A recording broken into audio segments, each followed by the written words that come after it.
Good morning friends. இது உங்கள் friends sports academy. Daily கண்டபஸில் இன்றைக்கி என்ன பார்க்க போகிறோம் அப்படின்னா நவம்பர் 11 2024 திங்கட்கிழமை இன்றைக்கி கண்டபஸ் தான் பார்க்க போகிறோம். இதுக்கு முன்னாடி இது நம்ம டெய்லி கண்டபஸ் வீடியோ அப்லோட் பண்ணியிருக்கோம். பார்க்காதவங்க பார்த்தோம் எடுத்து வச்சுக்கோங்க.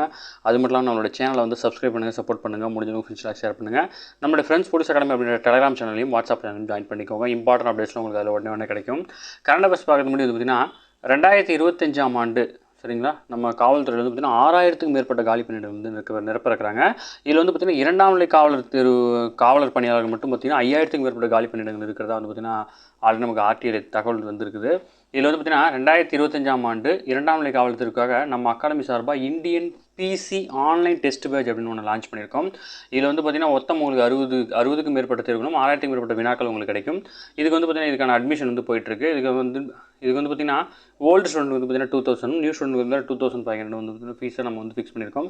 இந்த ஷெடியூல் வந்து பார்த்திங்கன்னா நான் லிங்க்கில் டிஸ்கிரிப்ஷனில் கொடுக்குறேன். அதில் வந்து பார்த்திங்கன்னா டச் பண்ணி வியூ பண்ணி பாருங்கள். உங்களுக்கு ஷெடியூல் ஓகே அப்படின்னா நீங்கள் தாராளமாக இந்த டெஸ்ட் பேட்ச் ஜாயின் பண்ணிக்கலாம். இந்த டெஸ்ட் பேட்ச் சம்மந்தமாகவோ இல்லை வந்து 2ஆம் நிலை காவலர் தேர்வு சம்மந்தமாக உங்களுக்கு எந்த சந்தேகம் இருந்தாலும் இந்த 2 நம்பரில் எந்த நம்பருக்கு வேணால் நீங்கள் கால் பண்ணி உங்களோட டவுட் நீங்கள் கிளியர் பண்ணிக்க முடியும். உங்களுக்கு வேறு எந்த டவுட் இருந்தாலும் எக்ஸாம் சம்மந்தமாகவோ ஃபிசிக்கல் சம்மந்தமாகவோ இல்லை இந்த டெஸ்ட் பேட்ச் ரிலேட்டடோ எது இருந்தாலும் இந்த ஸ்க்ரீனில் தெரிந்த இந்த நம்பருக்கு கால் பண்ணி உங்களோட டவுட்டை நீங்கள் கிளியர் பண்ணிக்க முடியும். சரிங்களா? வாங்க ஃப்ரெண்ட்ஸ், கரண்ட் அஃபேர்ஸ் பார்த்துலாம். பட்டாசாலை விபத்துகளில் உயிரிழந்தவர்களின் குழந்தைகளுக்கு வந்து பார்த்திங்கன்னா உயர்கல்வி வரையிலான கல்விச் செலவுகள் அனைத்தும் தமிழக அரசை ஏற்கும் அப்படின்னு சொல்லிட்டு முதல்வர் அவர்கள் தெரிவிச்சிருக்காரு. இதில் வந்து பார்த்திங்கன்னா விருதுநகரில் வாழ்ந்த ஒரு முக்கியமான தியாகியை பற்றி பேசியிருக்காரு, சங்கரலிங்கனார். ஓகேங்களா? இவர் தான் வந்து பார்த்திங்கன்னா மெட்ராஸ் ஸ்டேட் அப்படின்றத தமிழ்நாடு அப்படின்ற பெயர் மாற்ற கோரி உண்ணாவிரதம் இருந்து உயிர் நீத்தவர். ஓகேங்களா? இது உங்கள் ஸ்கூல் புக்கில் இருக்குது. இவர் விருதுநகர் மாவட்டத்தை சேர்ந்தவர் அப்படின்னு மட்டும் ஞாபகம் வச்சுக்கோங்க, வேறு எதுவும் தேவையில்லை. அடுத்தது பார்த்திங்கன்னா நடிகர் டெல்லி கணேஷ் காலமாக இருக்கார். இவர் வந்து பார்த்திங்கன்னா இவர் நீங்கள் நிறைய படத்தில் பார்த்துருக்க முடியும். இவர் வந்து பார்த்திங்கன்னா திருநெல்வேலிக்கு அருகே உள்ள வல்லநாடு தான் அப்படின்ற ஒரு ஊரில் தான் வந்து பார்த்திங்கன்னா இவருடைய பூர்வீகம். இவர் வந்து பார்த்திங்கன்னா தலைநகர் டெல்லியில் வந்து பார்த்திங்கன்னா விமானப்படையில் பணியாற்றிருக்காரு. அதனால தான் பிரதமர்லேருந்து ஆளுநர் வரைக்கும் வந்து பார்த்திங்கன்னா இரங்கல் தெரிவிச்சிருக்காங்க. அது மட்டும் இல்லாமல் நிறைய விருதுகள் வாங்கியிருக்காரு. 1964 முதல் 74 வரை 10 ஆண்டுகள் வந்து பார்த்திங்கன்னா விமானப்படை வீரராக வந்து பார்த்திங்கன்னா இவர் இருந்திருக்கிறார். ஓகேங்களா? அதனால் வந்து பார்த்திங்கன்னா இவருடைய இறப்பில் வந்து பார்த்திங்கன்னா விமானப்படையினுடைய மரியாதை வந்து வழங்கப்பட்டிருக்கு. ஓகேங்களா?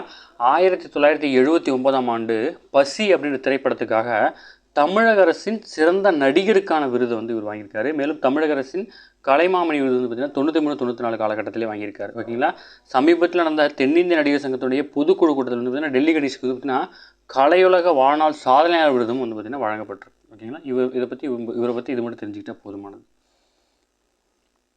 அடுத்து எழுத்தறிவு திட்டத்தில் வந்து பார்த்திங்கன்னா 5 லட்சம் பேர் பங்கேற்பு. அதாவது வந்து பார்த்திங்கன்னா புதிய பாரத எழுத்தறிவு திட்டம் அப்படின்ற திட்டம் வந்து பார்த்திங்கன்னா தமிழகத்தில் 15 வயதுக்கு மேற்பட்ட எழுத படிக்க தெரியாதவருக்கு வந்து பார்த்திங்கன்னா அடிப்படை கல்வி வழங்கத்துக்காக வந்து பார்த்திங்கன்னா 2022-23ஆம் ஆண்டில் வந்து ஏற்படுத்தப்பட்டிருக்கு. ஓகேங்களா? அவ்வளோதான், இதில் வேறு எதுவும் கேட்க மாட்டாங்க. அடுத்து எழுத்தாளர் இந்திரா சவுந்தரராஜன் வந்து காலமாக இருக்கார். இவர் வந்து பார்த்திங்கன்னா புகழ்பெற்ற எழுத்தாளர், அது மட்டும் இல்லாமல் ஆன்மீக சொற்பொழிவாளர். ஓகேங்களா? இவர் நீங்கள் வந்து நிறைய ஷார்ட்ஸ்லாம் பார்த்துருப்பீங்க. இவர் வந்து பார்த்திங்கன்னா மர்மதேசம், சொர்ணரேகை, விடாது கருப்பு போன்ற கதைகள் உட்பட 700 சிறுகதைகளும் 340 நாவல்களும் 105 தொடர்கதைகளையும் எழுதியிருக்காரு. அது மட்டும் இல்லாமல் சிருங்காரம், அப்புறம் வந்து பார்த்திங்கன்னா ஆனந்தபுரத்து வீடு, இருட்டு ஆகிய திரைப்படங்களிலும் இவர் வந்து முக்கியமாக பணியாற்றிருக்காரு. இவர் எழுதிய என் பெயர் ரங்கநாயகி என்னும் நாவலுக்கு வந்து பார்த்திங்கன்னா 1999ஆம் ஆண்டு தமிழக வளர்ச்சித்துறையின் சிறந்த நூல்களில் புதின வகைப்பாட்டில் வந்து பார்த்திங்கன்னா 3ஆம் பரிசு வாங்கியிருக்கு. இவருக்கு வந்து பார்த்திங்கன்னா கடந்த 2012ஆம் ஆண்டு தமிழக அரசின் சின்னத்திரை விருது வந்து வழங்கப்பட்டிருக்கு. ஓகேங்களா? பேர் மட்டும் ஞாபகம் வச்சுக்கோங்க. இவர் இந்த விருது வாங்கின புக்கு மட்டும் பார்த்து ஞாபகம் வச்சுக்கோங்க, முக்கியமானது, கேட்கறதுக்கு வாய்ப்பு இருக்குது. அடுத்து குழந்தைகள் தடுப்பூசி அட்டவணை வந்து இது நமக்கு தேவையில்லை. அதாவது பார்த்திங்கன்னா தமிழகத்தில் தேசிய தடுப்பூசி அட்டவணையின் கீழ் மொத்தம் 11 வகையான தடுப்பூசிகள் வந்து குழந்தைகளுக்கு வழங்கப்படுது. இது மட்டும் தெரிஞ்சுக்கோங்க. பிசிஎஸ்சி எக்ஸாமில் இந்த மாதிரி கேட்பாங்க. ஓகேங்களா? தமிழகத்தில் வந்து பார்த்திங்கன்னா தேசிய தடுப்பூசி அட்டவணையின் கீழ் மொத்தம் 11 வகையான தடுப்பூசிகள் வந்து குழந்தைகளுக்கு வழங்கப்படுது. ஓகேங்களா? ஒவ்வொரு ஆண்டும் வந்து பார்த்திங்கன்னா 9.40 லட்சம் குழந்தைகள் வழங்கினா அதெல்லாம் நமக்கு தேவையில்லை. தடுப்பூசி அட்டவணையின் கீழ் மொத்தம் எத்தனை தடுப்பூசி வழங்கப்படுகிறதுனா 11 தடுப்பூசிகள் வழங்கப்படுது குழந்தைக்கு. அடுத்து முக்கியமான கொஸ்டின், உச்சநீதிமன்றத்தினுடைய புதிய தலைமை நீதிபதியாக சஞ்சீவ் கண்ணா வந்து பார்த்திங்கன்னா இன்று பதவியேற்றிருக்காரு. உச்சநீதிமன்றத்தினுடைய 51வது தலைமை நீதிபதி தான் இவர். இவருக்கு முன்னாடி வந்து பார்த்திங்கன்னா 50வது நீதிபதி வந்து பார்த்திங்கன்னா டிஒய் சந்திரசூட் வந்து பார்த்திங்கன்னா பதவியில் இருந்தார். அவருடைய பதவிக்காலம் முடிஞ்சதுக்கப்புறம் வந்து பார்த்திங்கன்னா இவர் வந்து பதவியேற்றிருக்கிறாரு. குடியரசுத் தலைவர் மாளிகையில் வந்து பார்த்திங்கன்னா திங்கட்கிழமை காலை 10 மணி அளவில் நடைபெற்ற பதவியேற்பு நாள் வந்து பார்த்திங்கன்னா சஞ்சீவ் கண்ணாவுக்கு வந்து பார்த்திங்கன்னா குடியரசுத் தலைவர் திரௌபதி முர்மு வந்து பார்த்திங்கன்னா பதவி பிரமாணம் செஞ்சு வச்சுருக்காங்க. முக்கியமான கொஸ்டின். ஓகேங்களா?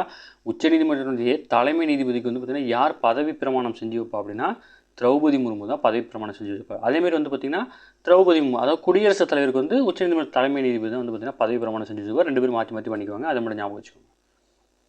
பாலிட்டியில் இந்த கொஷின்ஸ்லாம் இருக்குது, ஸ்கூல் புக்லேயும் இருக்குது. அடுத்து ஐஎன்எஸ் வேலா அப்படின்றது வந்து பார்த்திங்கன்னா இந்திய கடற்படையை சேர்ந்த நீர்மூழ்கி கப்பல் அப்படின்றது மட்டும் ஞாபகம் வச்சுக்கோங்க. ஐஎன்எஸ் வேலான்றது வந்து பார்த்திங்கன்னா நீர்மூழ்கி கப்பலோட பேர். அடுத்து வந்து பார்த்திங்கன்னா ஐரோப்பிய நாடுகளுக்கு இந்தியாவின் பெட்ரோல் டீசல் ஏற்றுமதி வந்து பார்த்திங்கன்னா 58% வந்து அதிகரிச்சிருக்கு.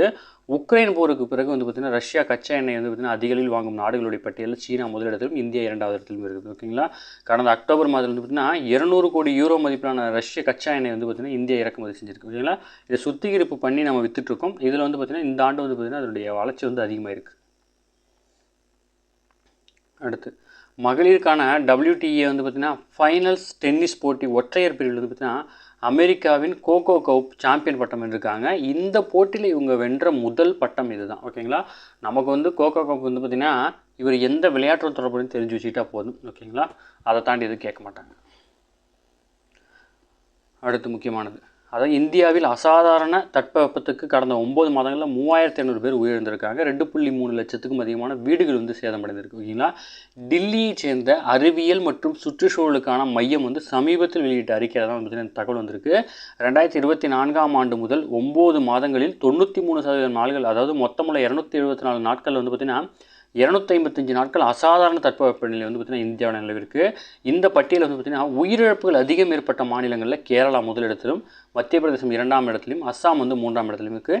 பயிர் சேதம் அதிகம் ஏற்பட்ட மாநிலங்களில் வந்து பார்த்திங்கன்னா மகாராஷ்டிரா முதலிடத்திலும், மத்திய பிரதேசம் வந்து பார்த்திங்கன்னா 2ஆம் இடத்திலும். ஓகே. இது ரெண்டுலேயுமே மத்திய பிரதேசம் 2ஆம் இடம், ஃபஸ்ட்டு மட்டும் மாறும். உயிரிழப்பு வந்து கேரளாவில் அதிகம், பயிர் சேதம் வந்து மகாராஷ்டிராவில் அதிகம். அவ்வளோதான்.